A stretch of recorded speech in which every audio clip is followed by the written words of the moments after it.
Hello guys, it's me Simo Orohara, and finally Kobo reveals what happened to Ichigo's dual Zanpakuto and why Ichigo's Shikai didn't return to his new form.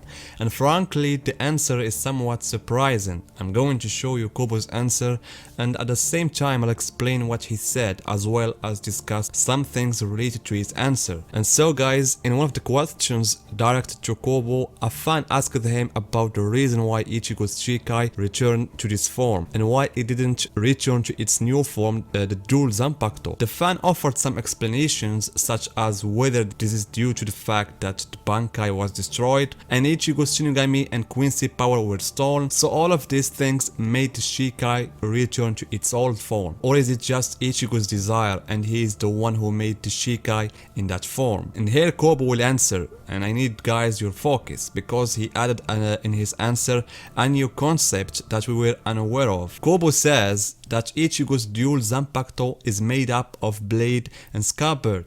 And so Kobo says that the correct form of a Zanpakuto is based on blade and scabbard. And this is actually what we see in the most of the Zanpakutos. They have swords as well as scabbards. Although some Shinigami have scabbards with different form, such as Yamamoto, who had a stick-shaped scabbard, and Orohara Kisuke also has this shape. However, Kobo says there is only two Zanpakuto who don't have a scabbard, and they are Saifushi and Zangetsu. Of course, he talked about the form of Zangetsu before Ichigo went to the Royal Palace. But after Ichigo went to Nimaya, the latter restructured Ichigo's Zanpakuto to its correct form, so that he made the long sword the scabbard and the short sword the blade. And so the dual Zanpakuto of Ichigo is the correct form. And as we said, the blade is the short sword and the scabbard is the long sword. But in the case of Ichigo, they are separated, meaning in his situation the blade is not inside the scabbard, but at the level of Bankai. And here Kobo says that the new Bankai provides Ichigo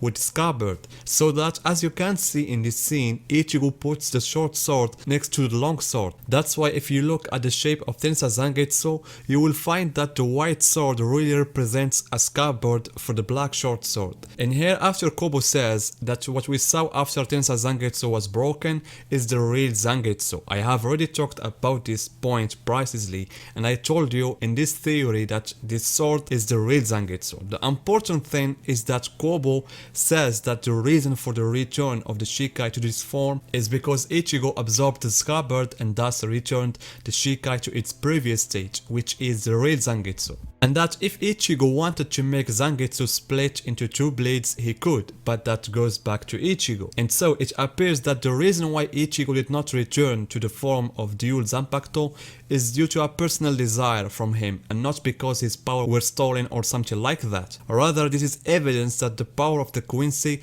is still with Ichigo, because if he is able to return the form of the two swords, then this means that the Osan is still with Ichigo as well as the same with White. And so Kobo guys gave us a new perception about Ichigo's Zanpakuto. It is case of blade and scabbard. The blade is Osan Zangetsu. And personally, I didn't expect the scabbard to be of great importance to the Zanpakuto. Nimaya had previously talked about this issue when he said that he could not send Saifushi to Serity because he could not make the scabbard for it. So he considered the Zanpakuto Saifushi to be incomplete. And this indicates that the scabbard is an important part of the Zanpakuto. For example, we find that Ikkaku uses his scabbard to release Shikai. In his fight against Ichigo when he wanted to release Shikai, Ikkaku puts his sword in the scabbard in this way in order to release Shikai. And for Ichigo, the lack of scabbard for him makes it a very special sword. It is a sword made of special Asauchi, which is white. A sword with two powers, Quincy powers and Shinigami powers. In addition to that, Zanpakuto without a scabbard. And I already told you in several videos that what Nimaya did was just restructure Ichigo's Zanpakuto, and it means separating the real Zanpakuto into a dual Zanpakuto, which made Ichigo's Zanpakuto in the correct form. This means that the new Bankai we saw in chapter 676 is the real Bankai. We didn't just see its true power. And so guys, I think by this answer Kobo ends a topic that has been under discussions for a long time. So tell me guys, what do you think, and see you in my next video.